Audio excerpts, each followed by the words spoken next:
گفتگو ہمیشہ پاک صاف رکھے۔ آپ کو پتہ ہے اسلام نے غیبت سے اس قدر زیادہ منع کیوں کیا ہے؟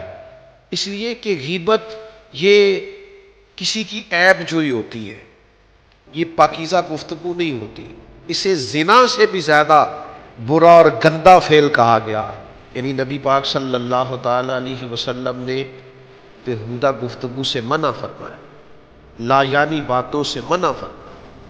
ہمارے لب و لہجوں میں، ہمارے انداز میں، ہمارے اٹھنے بیٹھنے میں مذاق کے نام پر، دل لگی کے نام پر بعض اوقات ایسی گفتگو ہو جاتی ہے جو شخصیت سے میچ نہیں کرتی، جو آدمی گفتگو کر رہا ہوتا ہے اس کی پرسنالٹی کے ساتھ میچ نہیں کرتی۔ اپنے لفظوں کو جچا تلا رکھے، خوبصورت رکھے، پاکیزہ رکھے۔ میرے کریم بولتے تھے نا تو سیدہ عائشہ صدیقہ فرماتی ہے حضور کے جملے اور لفظ گنے جا سکتے تھے۔ حضور دھیما بولتے، میٹھا بولتے، اور ایک بات دوسرے سے جدا ہوتی، اور محبوب کا لب و لہجہ اتنا حسین ہوتا کہ حضور بولتے جاتے اور جملے دلوں میں گھر کرتے چلے جاتے۔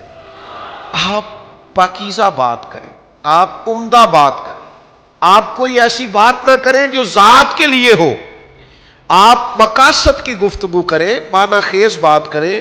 کچھ لوگ بہت بولتے ہیں، ان کی گفتگو کا بھی وقار ختم ہو جاتا ہے، لوگ کہتے ہیں اس کو تو عادت ہے زیادہ باتیں کریں۔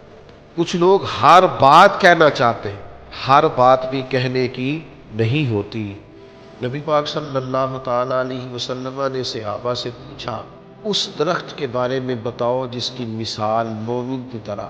حضرت عبداللہ ابن عمر رضی اللہ تعالیٰ عنہ فرماتے کہ میں جواب دینا چاہتا تھا، مجھے علم تھا کہ وہ کھجور کا درخت ہے، لیکن میں نے جواب نہیں دیا۔